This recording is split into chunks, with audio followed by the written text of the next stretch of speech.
2. Y'all be coming with is it Javed? Javed, the serial killer with 100 victims. Jesus Christ. I heard this nigga got these hoes in 6 months. Six months is crazy. Let's just go ahead and get to video with new people, new subscribers. I think this nigga was standing on business. Like, you do it. The year 1999, Javed Iqbal went on an unprecedented spree of vicious killings. In 6 months, 100 Damn, that's all of them? Wait, hold on. 100? Wait, it's all boys? boys vanished, murdered, and mutilated by the monster named Javed Iqbal. 100 murders, 6 months? How? Welcome back to Twisted Minds. My name is James, and this is the sickening case of Javed Iqbal. He was on a mission. How? Faisal Razik was a 9-year-old boy who worked in a factory folding boxes to make a living. He had a home, and his parents loved him. But they were also terribly poor. So poor that everyone in their family, including 9-year-old Faisal, had to make ends meet, or they would starve. So every morning at dawn, Faisal would dash down to the factory and work till dusk for what was often a measly wage. Now, you must know that Faisal's case wasn't an exception. It was the rule. Back in 1999, poverty levels in both rural and urban areas in Pakistan were at an all-time high. In fact, the Human Rights Commission of Pakistan estimated that in the 90s, 11 million children had jobs, and half of them were under the age of 10. So while his life might be alarming to you, for Faisal, it was perfectly normal. It remained perfectly normal until the morning of the 9th of July, 1999. As usual, Faisal left home in the morning to go to work, but he didn't return that night, and he didn't return any night after. He was missing. Where was Faisal? His employers told his anxious parents that they hadn't seen him anywhere. His underage colleagues had also not seen him. So Faisal's desperate parents were forced to turn to the police for help. But the police were nonchalant. Go check the house of your relatives, they said. Your child probably ran away. Of course, this wasn't true. Faisal hadn't run away. The tragic truth was, 9-year-old Faisal had been taken by Javed Iqbal. The poor boy was one victim out of the 100 that Javed violated and slaughtered. Ijaz Muhammad was another one of those unfortunate victims. His family called him Kaka, after the legendary Brazilian soccer player. But while Ijaz might have been good with his feet, he was also skilled with his hands. At the age of 13, Ijaz and his older teenage brother were full-time freelance masseuses who roamed the streets of Lahore in worn-out sandals and hung out in the gardens of Minari, Pakistan, cleaning colorful bottles of ointment to draw the attention of customers. They also wore ankle bracelets studded with shiny stones that attracted men who paid for head and shoulder massages. Sometimes, and this was a sickening horror of the job, some of these same men would force themselves on Ijaz and his brother. I was just finna say, because why is ankle bracelets making men come to you like that? I always, that's why I threw my hands. I was like, a little weird. When I threw my hands up, I mean, a little weird, but I'm gonna let it slide. See, okay. Now that make a lot more sense. I'm like, what the fuck? Like, I think they finna go like masseuse some women or something. And it was a cruel trade and a desperate existence. But neither Ijaz nor his brother could have guessed that it was about to take another turn for the worse. In October 1999, 2 boys approached Ijaz and his brother in the gardens of Minari, Pakistan. These boys told the 2 hustling siblings that their boss needed a massage and that he was willing to pay double for home service. Ijaz's older brother remembers following the 2 boys for a short distance through winding paths until they got to a house numbered 16B on Ravi Road. There, they met a short, bespectacled man with neatly kept hair, a calm demeanor, and a limp. Ijaz stayed to massage this man, and his older brother left to find other customers. Unfortunately, the short, neat man in glasses was Javed Iqbal, and Ijaz was never found alive. No one knew it at the time, but the gardens of Minari, Pakistan had become Javed's hunting ground, and he had 3 teenage boys who helped him carry out his atrocities. 17-year-old Sajid Ahmed, 15-year-old Muhammad Nadim, and 13-year-old... That nigga evil. Both these, he actually feels kind of bad, or he might just be mad that he got... This nigga smiling. ...Muhammad Sabir. They had most definitely been assaulted and brainwashed by Javed. And they helped the serial killer lure unsuspecting kids to his home, where he took sexual advantage of them, strangled them to death, cut their bodies up, and dissolved their remains in acid before dumping it in a river in Lahore. The number 100 was deliberate. It was the number he had thought deeply about before he chose it. And he didn't stop his rampage until he violated his 100th victim. In late November of 1999, Javed sent a self-incriminating package to the Lahore police office.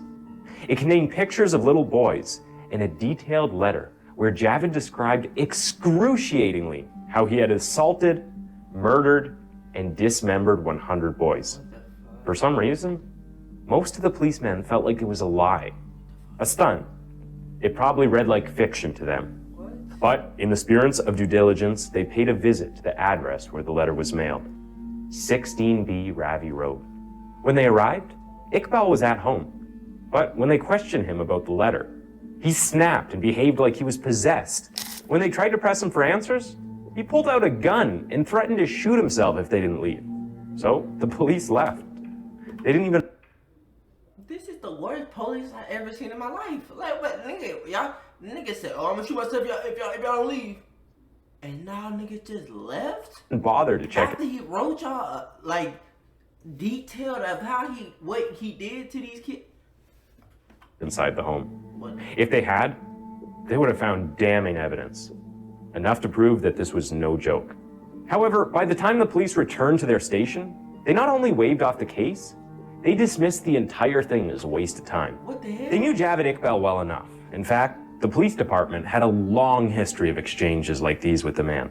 And that's why when the officer in charge of the courtesy visit was asked for a report, he said Javed wasn't a killer of hundreds of kids. Wow. He was a nutcase.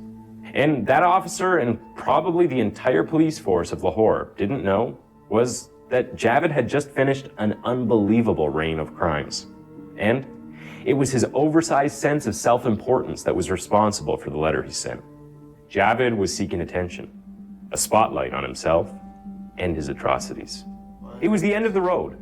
This was his final card, and he was trying to send a loud message. He did. So he decided to send the same package elsewhere, to a place where he knew it wouldn't be ignored. The U.S.? Javed sent the same package to the office of the Jang, Pakistan's most popular Urdu language newspaper.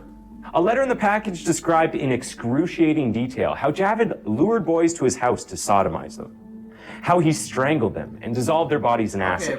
He mentioned in sick, twisted details the exact parts of their body he fancied and the date he brought them in. He also documented the name of each victim, their home address, the color of their clothing, and the shape of their faces. And if this wasn't strange enough, Javed Iqbal also recorded the amount it cost him to dispose of his victims' bodies. Everything from the cost of the acid to the cost of transporting their remains to the river. All of this was bad enough, but for me, the most chilling item in this package were the pictures. Photographs of every child he claimed to have killed. He had taken these photographs before he killed them, before they even knew the monster he was. Wow. So, each image had the innocence, often confused eyes of hundreds of boys, curiously staring into the camera, most of them smiling, tragically unaware of the terrible fate that lay ahead. This is why it makes no sense that the police didn't take Javed's case seriously. There was just too much in that package to brush it off as the musings of a crazy person. Thankfully, the journalists who received the package were curious enough to carry out their own investigations. If this was real, it would be the story of the century in Pakistan. Fuck a story, nigga. Get justice for these kids. What the, bruh, what? Talking about this could be the biggest story in Pakistan. Nigga, get justice for the... Bro, what is we talking about? Like, I be trying to tell y'all, I be coming in here and I be knowing I'm finna react to, but then it, like, I don't be, like, expecting the police to be acting like this. Like, what are y'all talking about? And I don't expect the journalists that, like, what do you mean this could be the biggest, bruh, get justice for the kids, like. But if they were gonna publish it, they had to go to the house where the package was mailed from. 16B Ravi Road, an inconspicuous house on a dead-end street. But no one was around. The house itself was locked and abandoned. So the journalists scaled the fence and found their way in. Okay. The first thing that hit them was the stench. Oh my God. They immediately identified the pungent smell of toxic chemicals hanging in the air. But they hadn't yet familiarized themselves with the other smell that was heavy in the air, the smell of death. It wasn't until they stumbled on several barrels lined up in the room, and it wasn't until they opened one that the smell reintroduced itself, this time more pronounced. There were chopped up human remains within these barrels. One barrel had a torso. Another had a chopped off leg with an ankle bracelet studded with shiny stones. The gravity of the case had begun to dawn on the journalists. They realized they were dealing with the worst case of serial killing in the history of Pakistan. Possibly one of the worst carried out by one man in human history. So the journalists went out of their way to contact the addresses of the boys that Javed Iqbal had extracted from his victims before he brutally killed them. And what they found was chilling. Every address was home to a family looking for a son. This was more than enough for a story.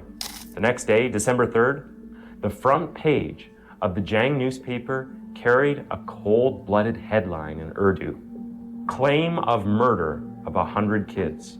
Inside the paper was the evidence, the details from the letter, the pictures of 57 confirmed missing boys, and the story of a potential serial killer who was nowhere to be found.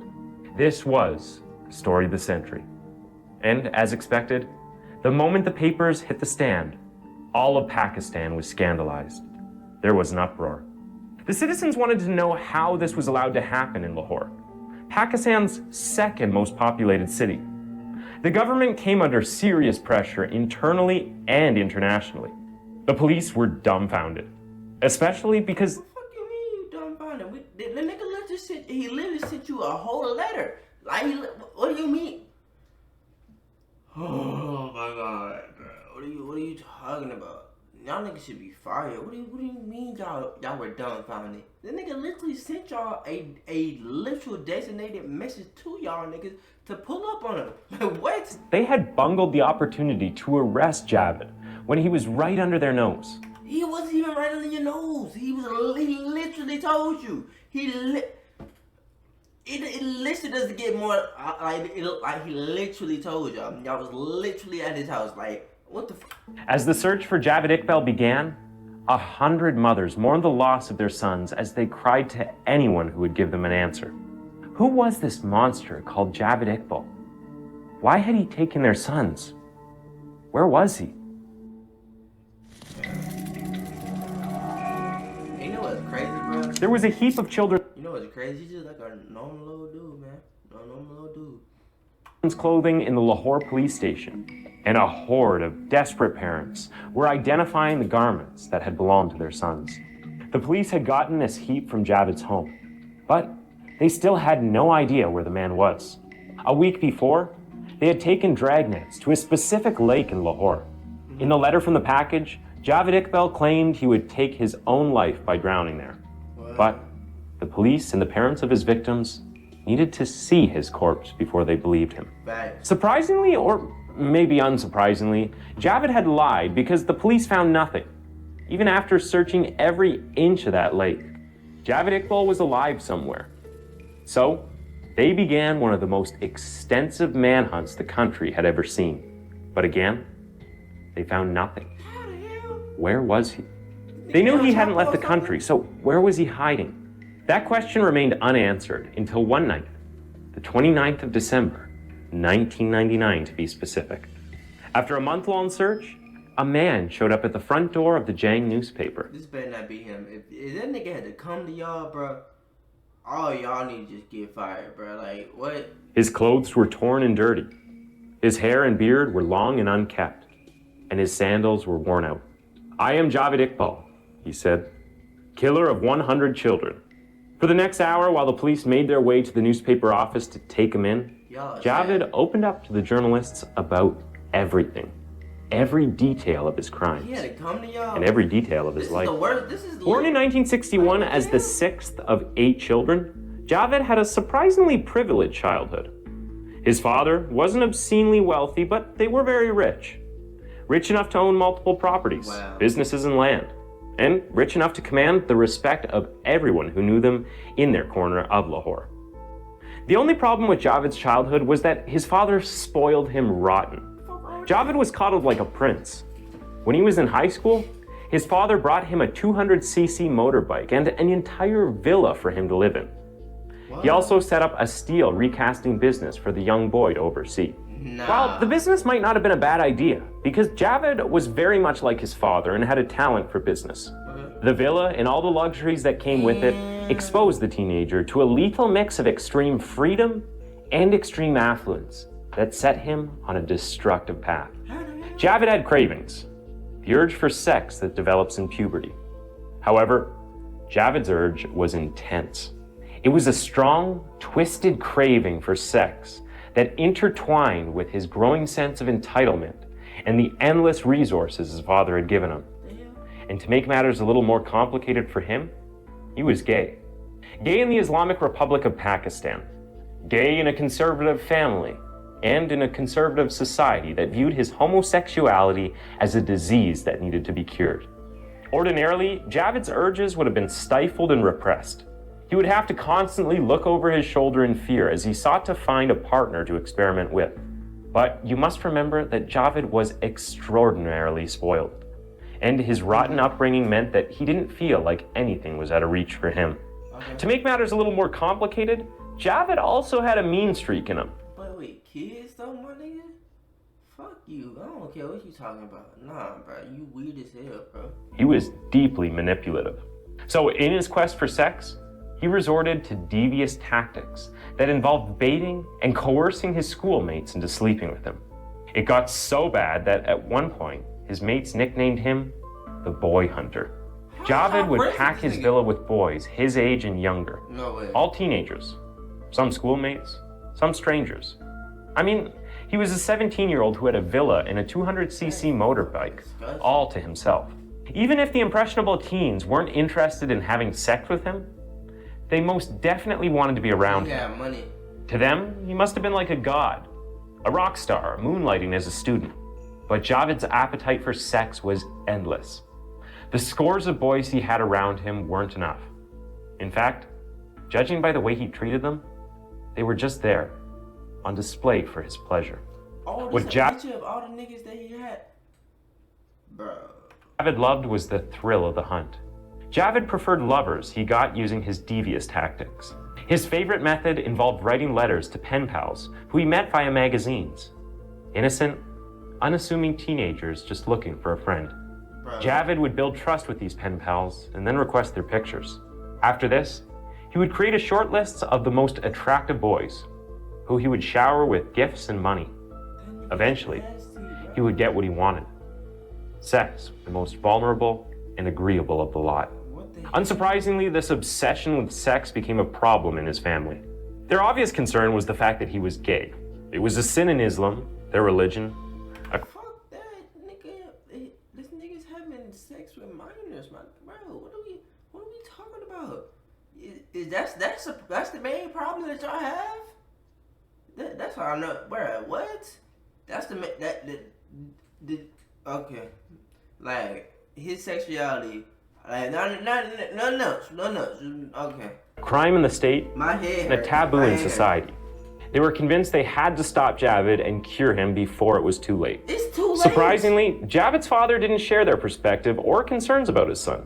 Oh, what? In fact, he went out of his way to shield Javed from his family and refused to allow them to interfere with his life. What? Unsurprisingly, Javed saw his father's protection as a badge of approval and proceeded to immerse himself more in his depraved craze for sex. This would continue into Javed's adulthood. As you already know, Javed's sexual partners didn't mature with him. Oh my God. I just wanted to assume he did, but... In his early 20s, Javed continued targeting teenagers and preteens. Why? Javed wasn't just a queer individual trying to be himself in a conservative society. He was an oppressor, a predator whose obsession had matured into a cancer that was about to cause one of the most devastating and controversial events in Pakistan's history. Javed's father might have begun to see the problems during this period. especially because his beloved son showed no signs of settling down. And when the old man tried to initiate the conversation, the young man resisted. He had no intention of marrying a woman. So for the first time, Javed's father joined his family against his son. When the pressure to get married was intense enough, Javed searched for a compromise and found it. He said yes to one of the brides his family proposed to him. A wedding was scheduled, and in 1983, at the age of 22, Javed Iqbal got married. Oh, she pretty. Big mistake. Unknown to his family, the only reason he agreed to marry this woman was because he was sodomizing her underage brother. Like this nigga, bruh, what? Bruh, not this, bruh. Like, he don't, fuck a lot, kill that, bruh. Like, he need to be off the map. He don't need no reboot card. He don't, bruh. Like, y'all know how, like, people believe that you could come back twice? He need, like, that need be revoked to him. Like, he shouldn't even see the light of day. He shouldn't even make it into prison. It's like, bro, what? How when you get married, your eyes is on the brother, on the little brother, bro. I can't even speak because I don't even know what to say to this. Like, I'm actually, this is the first time. This is actually like the first time where like it just keep getting worse. Like, and like the more he gets worse, the less I have to say. Like, I'm actually in like, what is actually happening right now? He got married just so he could mess with the little brother. This shit's sick. This, bro.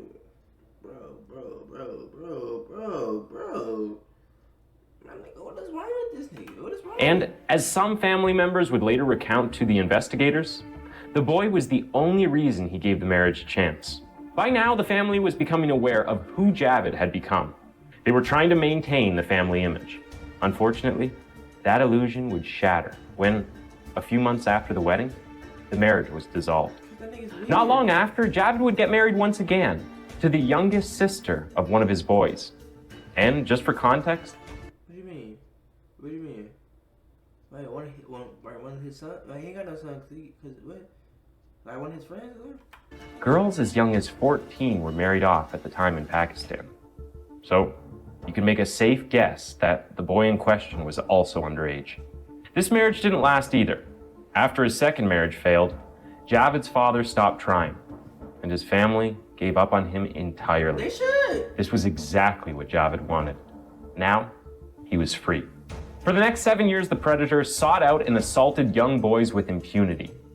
All the while, his family, fully aware, did nothing. What? And even the community became aware of what he was, but they also did nothing. Why? If you ask me, I would say the reason the community turned a blind eye was because most of the victims were homeless orphans or runaways who slept on the street and who nobody cared for. It wasn't until 1990 that Javed's depravity flung itself on the doorstep of one of the most respected members in the community. Javed had sodomized the 9-year-old son of a respected member of his own community. When the man found out, he immediately filed a complaint against Javed with the police. This was a case that should have been taken seriously, and in the beginning it was. Now, the police were aware of this sick individual. Now, he would be taken out of society and locked in a cage. He need right? worse than that, bro. When the police arrived at Javed's house to arrest him, he wasn't home. A tiger, big ass tiger on his ass. Just let the tiger just have his way, bro. So, they did the next best thing. They arrested his father and 2 brothers, holding them as collateral until Javed turned himself in. This wasn't exactly in line with the law. The police were bending the rules here, but they wanted Javed and they were prepared to do anything to get him. Now, you would imagine that Javed, hearing his loving father and innocent brothers had been arrested on his behalf, would immediately rush to the station to give himself up. Believe that. You would think he would do the right thing. And you would be wrong. It's Javed, because, believe it or not, Javed's father and brothers spent 7 days behind bars. Javed simply refused to give himself up. On the 8th day of his father's incarceration, the frustrated policemen switched techniques and raided his villa once again. Okay. This time, they arrested and detained one of his teenage boys. Remember the young boys who he had brainwashed to help him carry out the crimes? Yeah. When Javed returned to his villa and found his boy was missing, He fought with family members who were there during the second raid for doing nothing to stop the police from arresting his boy. A few hours later, Javed turned himself into the police and secured the release of the boy. For the boy? Then he bribed the police and the parents of the assaulted 9-year-old, and that was that. The case was brushed under the carpet, and Javed was a free man. And just like a pig fresh out of a bathhouse, Javed headed back to his sty and dove headfirst into the mud and sludge of his perversion. It didn't take long for him to get caught again. This time, he sodomized the son of a man as rich as his father. And this time, his arrest led to a conviction that saw him spend 6 months in jail. 6 months later, he was out and back to the only life he... This nigga is literally just he get a slap on the wrist. Here you go. Like, he just gives a slap. Yo. This is the most craziest, this is the most craziest case I've ever seen in my life. Like, literally, this is literally the craziest, case I've ever seen in my life. He just keep getting a slap on the wrist every time. Like, nigga, you good. 6 months. How does this end? How does this end? Like, it just gets worse, but it has not gotten better at all. Like, every time I think he get put in jail, all right, this is time. He's done. Hell no. He knew. However, he had learned something. He realized that if he was going to avoid future issues with the police, he would have to build something of a relationship with them. Oh my God. Through manipulative means. His method of achieving this was by lodging flimsy complaints with them every other day and visiting the station just as frequently. Soon enough, the police knew him well. And soon enough, they didn't want to. In the meantime, Javed was accused of taking sexual advantage of 2 boys at gunpoint. And this time, the elders in his neighborhood decided to take matters into their own hands. Somebody do something. Their proposed punishment was public shaming. Javed was brought before a council where he confessed to his crime. Then he signed a document where he promised never to touch another boy again. Okay. Photocopies were distributed across the area. Then, Javed was forced to visit 100 shops in the main market in their neighborhood where he apologized for his crime. But you cannot shame the shameless. Can you? Hell no. Really, this was nothing but a ridiculously civil punishment for a ridiculously vile crime. Ideally, Javed should have been either thrown into prison for life or been permanently... No, the nigga should have been dead, bro. He needed to be put, under the jail, my nigga. Permanently exiled from the neighborhood, but he wasn't. And I personally suspect it was because of the status of his father in the community. No one wanted to offend the old man by heaping more disgrace on top of the shame his son had already brought to his family. But if that was the case, then goodwill was about to expire. Because not long after, Javed's father passed away. And true to form, despite the fact that Javed had been the bane of his existence while he was alive, the old man left him a sizable portion of his estate. About 3.5 million rupees. Javed immediately began to spend big. He built a large house in Ranatown in Lahore. There was a pond, a basement, a swimming pool in the backyard. Wow. It was luxurious. Javed also splurged on cars, 4 of them. A 5-door... See, bro, this is what I be saying, bro. Some of these people, bro, they be blessed and they be the most evil people in the world, bro. They be the most deviant, and it's you be questioning to yourself, bro.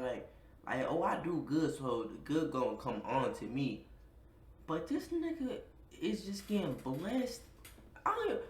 You could get blessed by the devil too, but it's he just keep winning, my nigga. Just slap on the wrist, bro. He hasn't really served anything for his crimes, bro. Door Pajero, a Lancer, a Toyota, and a Suzuki FX. The Pajero was his favorite, and he was often seen in it, driving around town with the boys he molested. Javed was as business savvy as his father, just in a more manipulative way. Because despite the fact that Javed seemed spendthrift, it was strategic. Every item, gadget, property, and vehicle he bought served the purpose of furthering his perversion. Wow. Soon enough, Javed came up with the diabolical idea to create a video game store, the first of its kind in the area. He sold his house, moved to a less luxurious residence, and focused on the business. Unsurprisingly, it became a hit in the neighborhood. I bet it did. Word spread to neighboring communities, and soon, hundreds of boys had become loyal customers of his game shop. But You already know what this was all about. Exactly. Javed would offer them tokens at reduced rates and sometimes allow them to play for free. Then, he would deliberately drop money on the floor and hide, waiting and watching for who would pick it up. Once the money had been stolen, he'd announce the theft and order everyone to be searched. Of course, the thief would be caught. Then, Javed would take the culprit to a separate room where he sodomized the poor kid as punishment. After the deed had been done, Javed would then try to buy his... I don't think I listen to this shit no more, bro. What the fuck, bro? Bro, this nigga need, bro, what? Like, what are we talking about? What are we even saying? Like, how do you even say these words and like not get pissed off, bro? Like, we need to do public shaming again, bro. Like, and I mean like everybody through the neighborhood need to beat his ass. Like he need to be tied. Like we need to dig a hole in the ground and like all of his heads just poke out and everybody just go at him. Like, cause bro, what is we talking about? This nigga's disgusting, evil. Like, what? His underage victim silenced by offering him the money he stole. But word got around very quickly, and eventually the elders expelled Javed Iqbal from the neighborhood. It gets tiring from here on because despite the fact that you know where this story is going, you silently wish someone would do the right thing and throw him in jail. Or better still, end his problematic existence. Yeah. But no one did. And Javed moved to a new location in the same city of Lahore, where he continued building businesses with the sole aim of luring in underage children. From an aquarium to a gym, to a school that he touted as the first fully air-conditioned school in the area, Javed just kept having his way. He was a malignant disease that needed to be rooted out. But who was going to do it? Somebody, hopefully. At this point, I can't keep listening to this, bro. Like, what were the police doing through all of this? They knew who this man was. They knew his previous shaming and sentences and what he had done and what he was capable of. So why didn't they throw the scum into a jail cell? I already mentioned how he obnoxiously sucked up to them, and I have mentioned how he bribed them. But considering the number of boys he violated, surely he couldn't have bribed every parent and every policeman. You are correct, but there was a problem. Most of the parents that found out didn't go to the police because they didn't want to. The relationship between the people and the police in Pakistan at the time was testy, to put things mildly. No one willingly reported anything to the police. People were scared of them. Corruption was rife, and those who actually reported their crimes were either extorted or treated badly by officers who genuinely didn't give a shit. In Javed's case, his relationship with the police had matured into something mutually beneficial. Javed started a monthly crime magazine where he published the heroics of police officers and established good contacts with the top officials in the department. He even had politician friends. So reporting a man like that to the same police could very easily backfire. Javed was, in a sense, untouchable, and he felt that way until one fateful night in September 1998. On that night, Javed paid for the services of a 15-year-old masseuse. But halfway through their session, Javed molested the teenager. And when he was done, he fell asleep. Desperate for swift revenge, the traumatized teenager invited a friend to join him. And together, they took Javed to the gates of hell with a beating so thorough, his skull was fractured, his jaw was broken, and he slipped into a coma. For 22 days, Javed was unconscious at Lahore General Hospital. During this time, his family helped him settle his mounting hospital bills until he gained consciousness. And even when he gained consciousness, he couldn't walk without assistance for 6 months.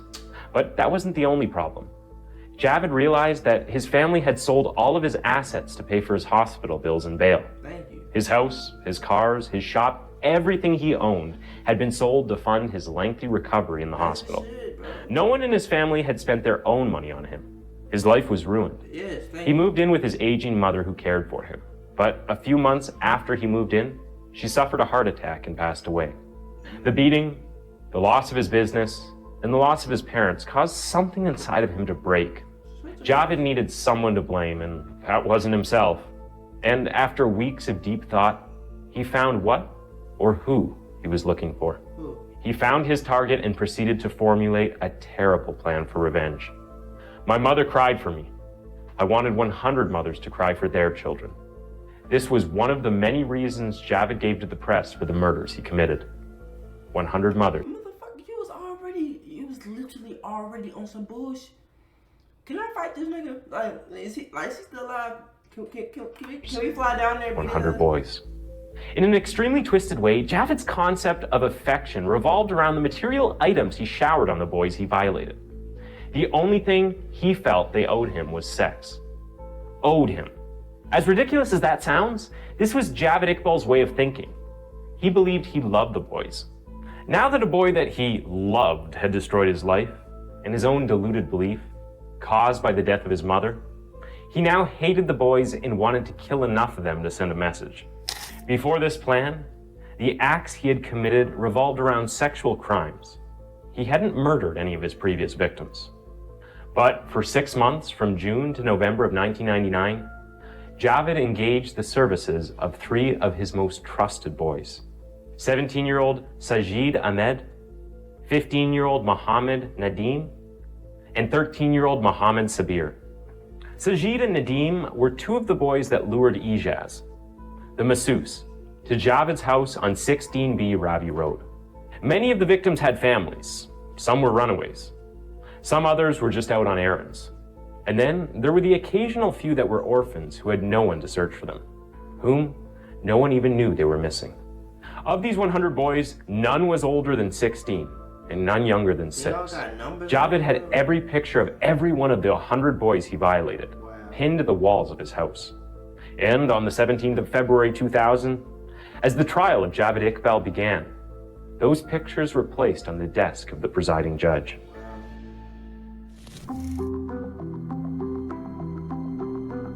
I did it to avenge an attempt on my life by my boys, the death of my mother, and injustice in society. This was yet another reason Javed Iqbal gave it's injustice you ain't dead. It's very injustice, bro. To the press for the atrocious crimes he committed. That interview with the press, moments before his arrest, was taped, and it became part of the court evidence against him. There were also the letters, the pictures, the clothes of his victims, 86 pairs of the victims' shoes, and images of the body parts they had found in the vats of acid. And when it came to the witnesses, the prosecution produced 105 of them, including 73 members of the missing children's family. They found the owner of the studio where Javed had developed the photographs he took. They even found the rickshaw driver who had helped him transport the vats of acid for disposal during his 6-month murderous bender. The case against him was so overwhelming. Why on earth was Javed now recanting every confession he had ever made? He was insisting he didn't commit the crimes. I mean, the prosecution had his confession in writing and a videotape recording of him saying he repeatedly did it. The truth is, Javed was an unremorseful animal, a petulant child who never outgrew his indulgent teenage years in the villa with the 200cc bike. Because after pleading not guilty, the petulant predator became a menace in court. He showed no sign of remorse and teased the judge with silly errands, requests for hot meals, and warm sweaters in the middle of trial sessions. It was clear he believed everything was a joke, especially when he claimed that he had staged the killings as a humanitarian effort to highlight the plight of runaway kids. When the prosecution asked him to rationalize the clothes of children found in his house, he said he bought them from a secondhand market. But parents of the missing boys had identified many of these clothes. There were mothers showing stitches that were unique to their style, along with pictures of their missing kids wearing them. Again, the case against Javed was undeniable.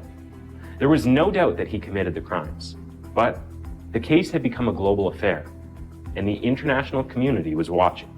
Javed knew that nothing illegal could be done to him during the trial. At some point, he even felt he could beat the case. Why? Because the police had bent the law themselves in their bid to bring Javed to justice. During the manhunt, a friend of Javed was taken by the police for interrogation when he suddenly jumped from a 3rd-floor building in the police station to his death. This was the police account of events. When an autopsy was conducted, there were signs that Javed's friend had been tortured. Meanwhile, during one of the proceedings, Javed's lawyer claimed before the open court that someone powerful had approached him to abandon the case. If this was true, there was a conspiracy at play. If it wasn't, Javed's lawyer perjured himself to gain an advantage in court. No one knew what was true or false. However, Javed's lawyer stayed with the case till the end. Another argument for Javed's innocence was why none of his neighbors had said anything when one teenager after another vanished into his house.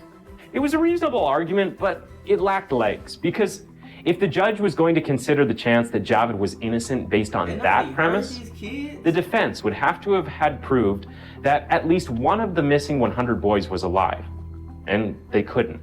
And so, after a month of a rigorous trial process, the judge found Javed guilty. He ruled that Javed and his oldest accomplice, the 17-year-old Sajid, were to be hanged at Maniri, Pakistan, the same garden where they lured in most of the boys.